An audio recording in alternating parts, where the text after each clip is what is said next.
Hi, beautiful people. So today we are going to be learning how to make this beautiful and gorgeous turban. Yes. So guys, welcome to class. The material that I'll be using for this tutorial is called shiny face. It's a non-stretchy material.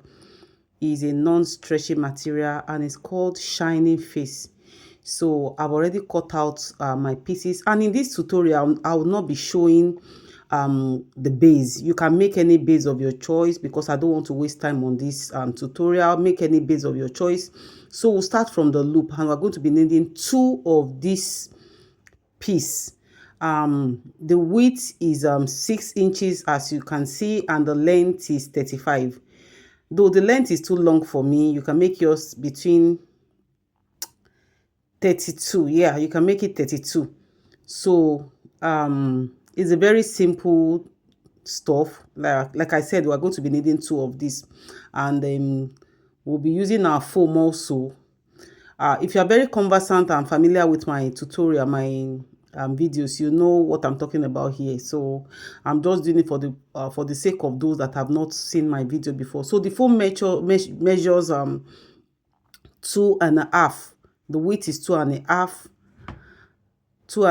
and the foam I'm using is the 1-inch foam, not the very thick one. Is 1-inch foam, and the length measures 30.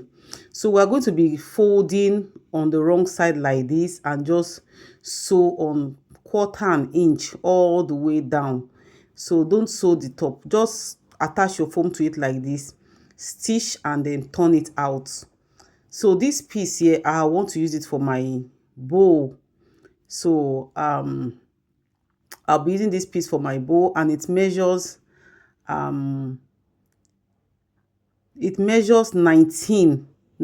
inches by 10, 19 by 10.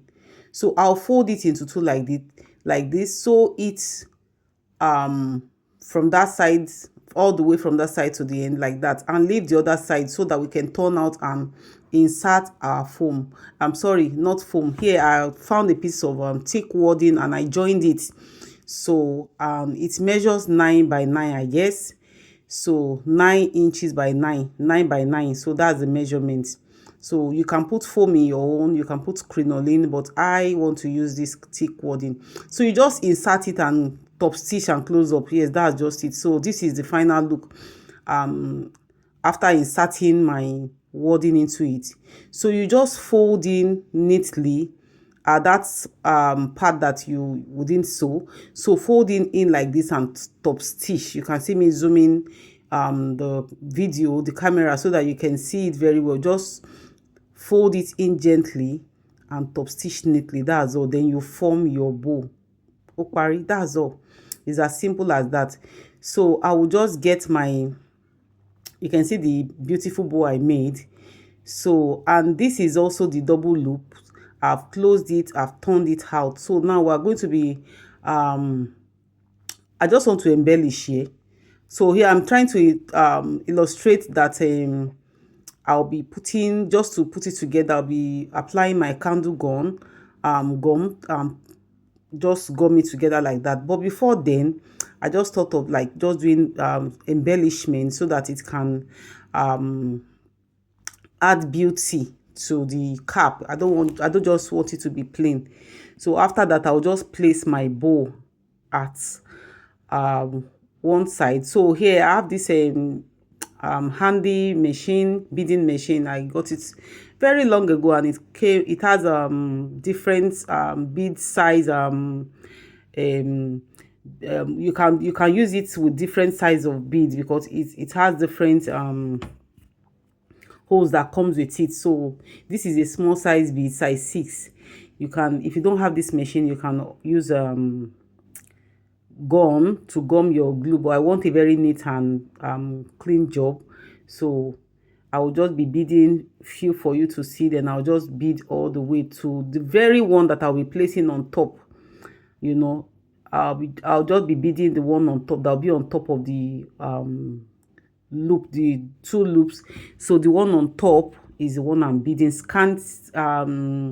You know, just scanty beading. You can embellish it in any way you feel you want to design your top.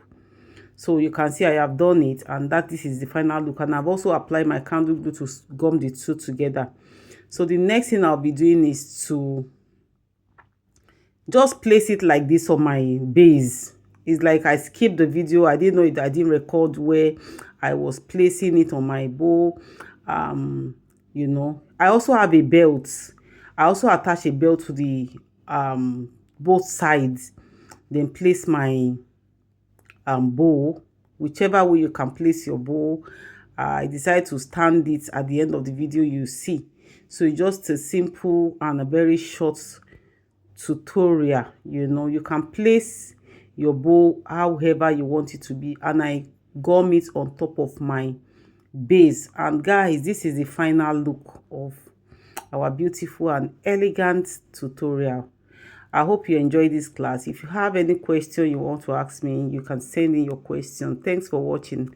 Bye.